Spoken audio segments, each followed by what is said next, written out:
A KXAN News in-depth report. Tonight, KXAN investigates a double murder and kidnapping in the Texas Hill Country, and we uncover new information that could have a major impact on the upcoming trial. People in San Saba say the killing of Bonnie Harkey was all about greed, an alleged murder for hire involving a pecan fortune and some deep family secrets, chilling secrets that still haunt some of the people involved. Just outside of San Saba, a stone's throw from peace and quiet, sits the town of Harkeyville, the namesake of the Harkey family, known for its multi-million-dollar pecan farms.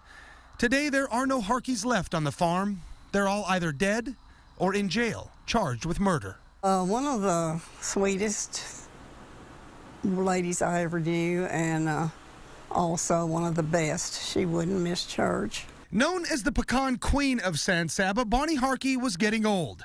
Her husband Riley had passed away, and she relied on a caretaker, Karen Johnson, to get around.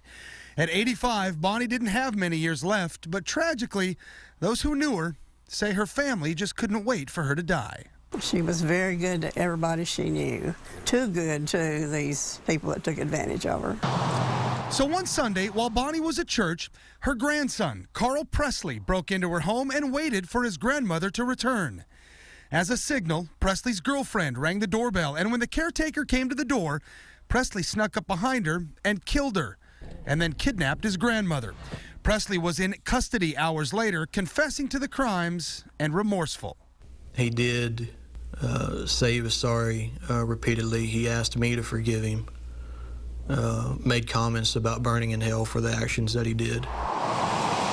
Carl Presley brought investigators to this campground in Leon County, where he admits to holding his grandmother's head underwater and burying her body here in this shallow grave, covering her with leaves.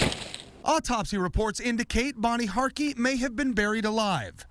Presley and his girlfriend, Lillian King, are now facing charges in multiple counties. There's so many different offenses that were committed here. But almost immediately, Carl Presley told investigators a bizarre story.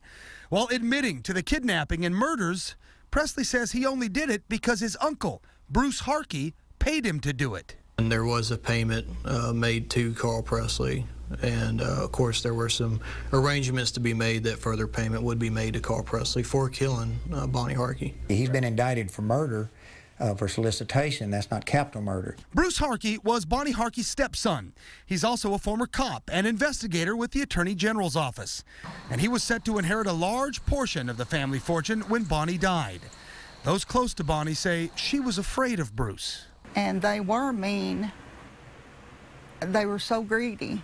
Bruce Harkey called me from behind bars to tell me he's innocent, and his nephew, Carl Presley, is a liar. I didn't have a damn thing to do with harming that woman in any way. I don't feel guilty because Carl's not a human being. He is the living epitome of evil. Investigators say the motive is pure greed. Bruce, they say, was feeling the pressure from years of past due child support, and the family pecan fortune was his way out. His adamant denial is no surprise to them. Bruce Harkey would not confess to anything that he had done wrong. Still, it seems hard to believe a man would pay his own nephew to kill his own stepmother. Hard to believe until you look at Bruce Harkey's past, and we did. And it turns out this is not the first time he's been accused of solicitation of murder. He said he would kill me, they would never implicate him. Turns out that was true. It was very true. He tried to have me killed. That is Bruce Harkey's 8th wife. She's been in hiding from him for years. We found her. What she told us could have a major impact on Bruce Harkey's upcoming trial. Her story after this.